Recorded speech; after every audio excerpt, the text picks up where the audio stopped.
All right, guys. We got another video coming at you here from the RC Dungeon. You can see after that terrible crash, for those who watched that video, first off, thank you for watching this video, or that video. Second off, thank you if you're watching this video. Third off, hopefully everybody had a good Merry Christmas or a Happy Holiday or whatever it is you want to celebrate. I wanted to dive into this thing and get in here into locking the rear differential on this on a video, because I've seen people say they couldn't get the rear diff locked. It was problems with locking the rear diff, blah blah blah. There's no problem locking the rear diffs on these HG trucks, okay? And I'm not trying to sound like an asshole or anything. Don't be lazy. Take the truck apart. Take the back axle out of it, because it's going to make it 100,000 times easier. And there's some things that you need to do. You need to look at locking this back axle. Well, I'm going to be locking the front and the rear, because open diffs, it is kind of cool and scale. Like I had to comment on that on my one video. It is cool and scale out on the trail, running with the locked diffs, but it's uber more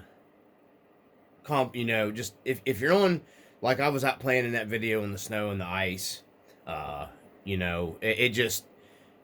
it's nowhere near, you're not going to be able to enjoy the trail in a little, you can just enjoy trailing a little easier with locked diffs, basically. There is a way you can make these selectable, using some Traxxas parts from a TRX4 stuff. Maybe later on down the road, we'll adventure down that to make these diffs to where they're lockable and unlockable. But right now, we're going to lock them. One thing I want to say right off the bat, surprisingly, these were greased from the factory. The HG differentials actually had almost like a Lucas type red grease in it. Which I was surprised they were greased like that. It just kind of surprised me, because a lot of your kits come from, those different companies, and they're not greased. We're gonna go ahead and service it. The pinion's good. There's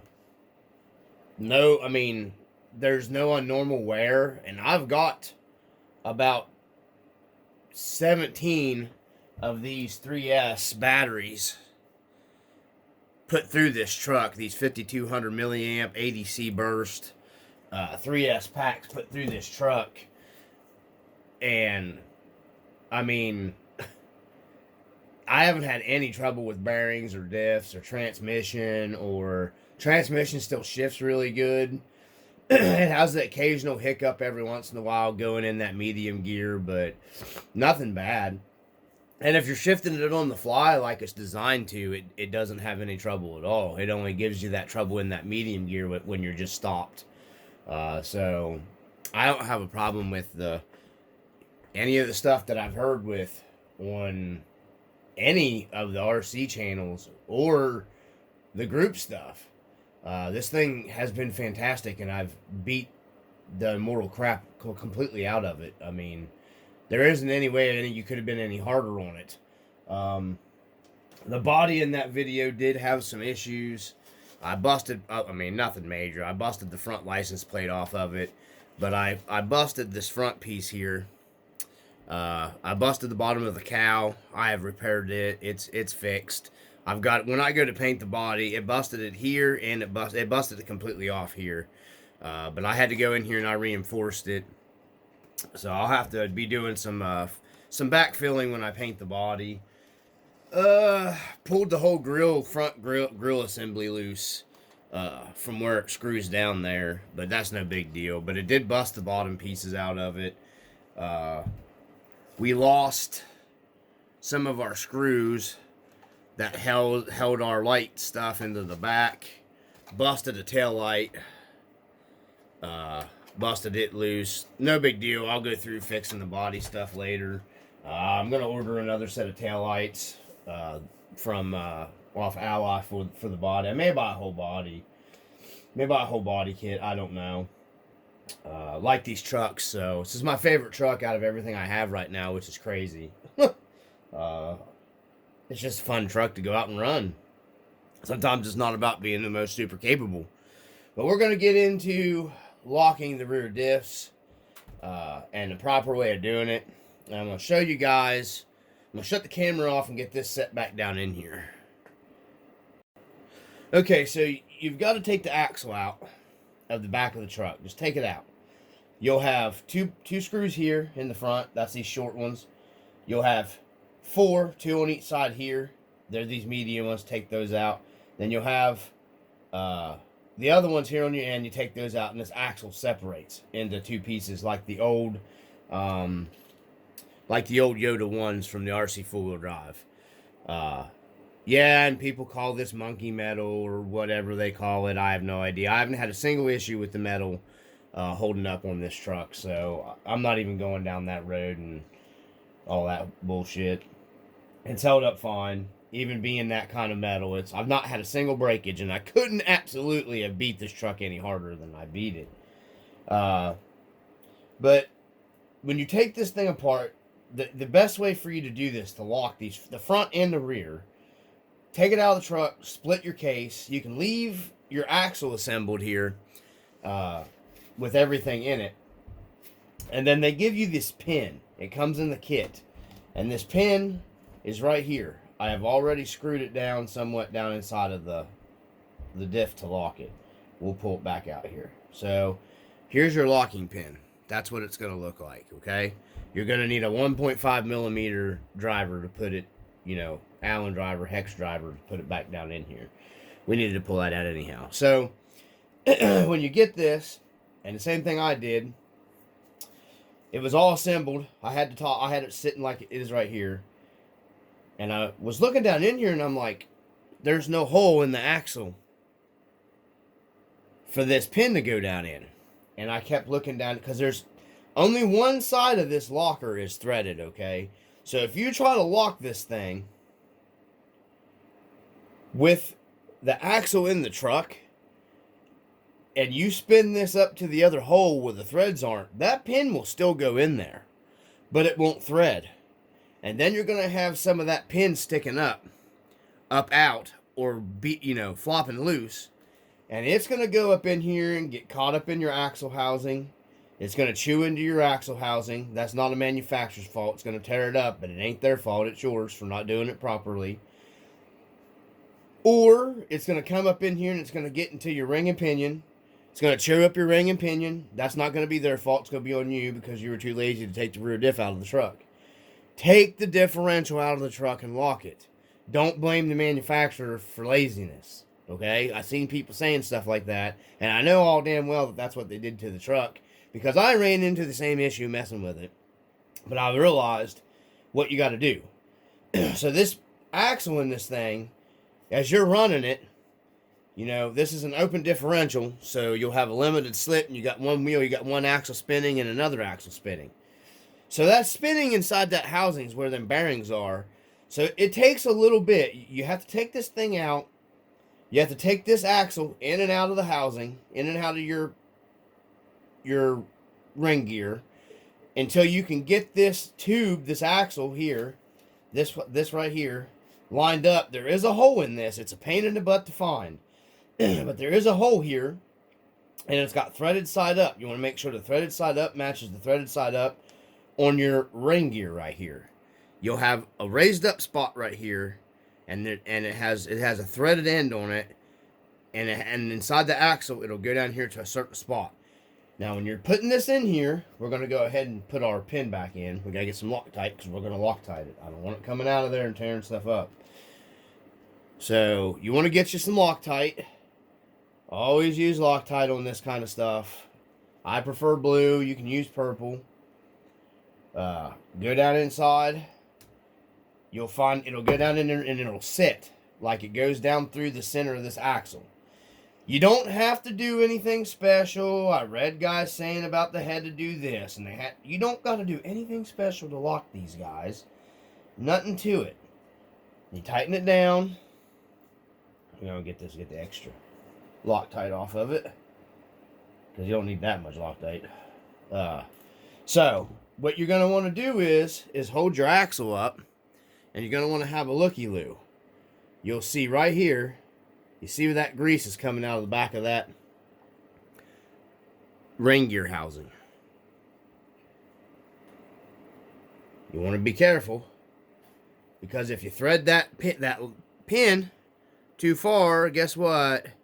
If you tighten, that's why I said you got to take the axle out. It'll start chewing on your axle housing. You want to make sure you have it threaded down in there far enough all the way. So we need to go a little further. Okay? Make sure you got sufficient clearance underneath everything. Okay, you can look down in there. Make sure you got sufficient clearance for everything. Everything looks beautiful and golden. So that's why I said take it apart. Put Loctite on your pin. If not, you're going to break it, and it's not their fault. Okay? We're just being honest here. So we're going to put our pinion gear back in. Spin everything. Yeah, everything's good. So now we have sufficient. We have actually locked. Our rear diff is locked in this truck. Okay? That's what we got. We got her locked. Now, there's already some grease in here. I've cleaned some of it out. Oh, my $1 million thread lock. Or at least what they charge for it. We're going to go through here.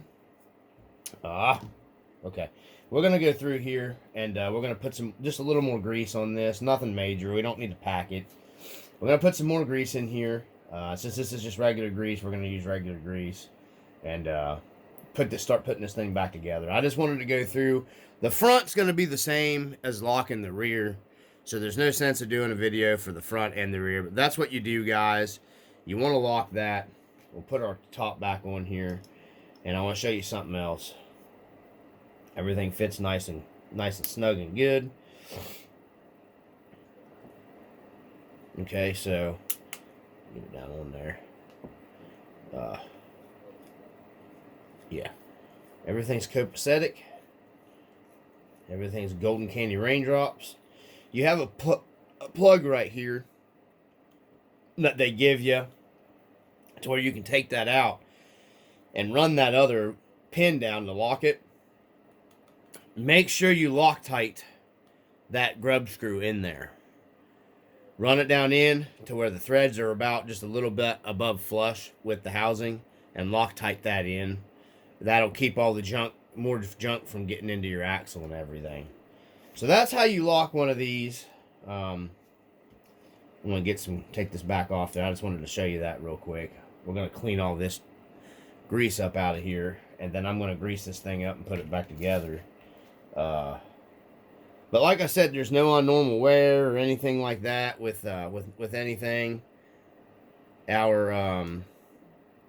Everything's working pretty well, guys. There's absolutely no trouble I've had with anything. So, everything's worked pretty good. So we're going to grease this thing up. Check the bearings just to make sure. All the bearings seem like they're good and happy. No problems with them. They're staying together good. No problems. Everything's nice and smooth and fluid. So, yeah, I just wanted to show you that, guys. That's what we're doing. I'm putting this back together. Where I crashed it and busted it up, I was actually able to, whatever they made this plastic out of for this shock mount, I was able to come up in here. And actually, this stuff, I have a bonding plastic, like a plastic welding stuff. And I was able to put these two halves together and bond this plastic back together. I don't know what they made this out of, but that plastic welding stuff that I got, it just welded that piece of plastic right back onto it. So we're going to be able to put this back together, and I homemade myself a set of rear body mounts that are actually a little better. I made these out of the RC four-wheel drive body mounts that mount onto the side. And they're a little more flexible.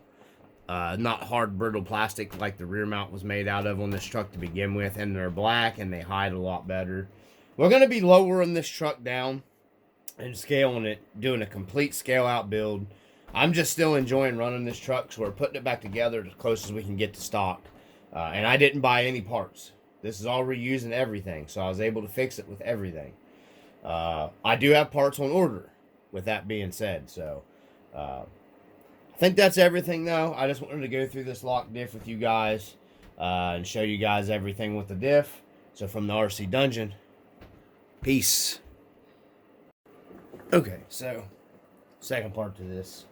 I was in here with this axle, going through everything, and I happened to pull the pinion out and take a closer look at it. And there was the bearing on this inside, right here. It wasn't spinning, so this bearing had locked up on the rear end, so it did have a bearing going bad on this pinion gear. And this is like a load bearing, like you could say, like carries the load heavier, you know, duty on what the pinion would be. So what I had to do was, of course, it was totally froze up and busted. It came out in pieces, which was a pain in the butt. And then how this pinion gear, there's another piece of it. How this pinion gear is designed, these bearings were almost pressed onto this shaft right here. So this shaft will come out of this pinion gear. There's a pin that locks in, that holds the shaft onto this gear. You can pull this pin out and this shaft will come out, and this thing will come apart, but I couldn't get it apart. So I had to take a small flat screwdriver to get it started. I got this bearing pulled back up. I got it started to move. Once I got this bearing up, this one would absolutely not budge anywhere. This bearing right here. And this bearing's the stock bearing. It's fine. So I ended up, once I got this bearing busted, I was able to take a pair of needle nose pliers, once this back bearing busted, and wedge these in here like a groove lock, and take a plastic dead blow hammer so I didn't mar or bend anything, and tap down on these needle nose pliers on this end and then here back and forth to work this bearing up off the pinion shaft. That's how I had to get this one apart. I don't know if all the trucks are that way. Once I did that down inside of those needle nose pliers, this bearing popped off the end of this, and I was able to just go in here with my pick and get the busted pieces. The race that was stuck off of here, I got it off. These bearings are a very odd size bearing, so if you buy one of these trucks, if I'd highly recommend to you buying the bearing kit. Even if you don't replace it right away, you're going to need it.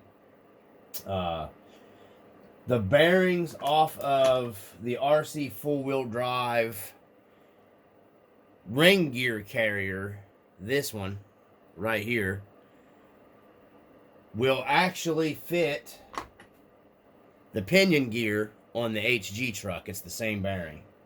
So luckily I had that old busted, wore out gear set laying around here. Well, it wasn't. It was just a front end I stole parts out of. It wasn't even busted. So I had it laying around here. So the bearing went right on there. Pressed on, sitting in here. We're getting ready to finally put the rear end back together, finally. Everything's copacetic now. What happened was I ended up putting this all back together, and I noticed, it's like, man, this just isn't running free and true. And I'm going to go ahead and put the E-clip and stuff back on here while we're doing the video. I was like, man, this thing just is not running free and true like it felt like it should be after locking that rear diff. And I was thinking, man, locking that rear diff, that couldn't be what caused that problem. So I got back in there and started, it was hard to tell But I got in there and I just noticed, I was like, oh man, that bearing's not spinning freely. And the front end on this truck still spins like, buttery smooth free. So yeah, I figured, it's a problem. There's got to be something somewhere, and that's what I allocated it down to. That bearing was just bad. So the bearings on these trucks, guys, you get one of them. What everybody says, I would just recommend buying yourself a bearing kit. I don't even know why they put this E-clip keeper on this thing, because it definitely does not need it. These bearings fit so tight on here, you don't even need these E-clips on these pinion gears, but I'm putting it back on. But it fits so tight you don't need them. So there we go. I'm going to be putting this back together. I'm not doing it on camera. But if you guys got some old RC 4-wheel drive Yoda axles laying around and you have a bearing go down on you on your pinion like this one did, it just froze up. You can pop those off them carriers, the ring gear carrier, and put right on the pinion carrier on this, and you're good to go. So from the RC Dungeon, peace.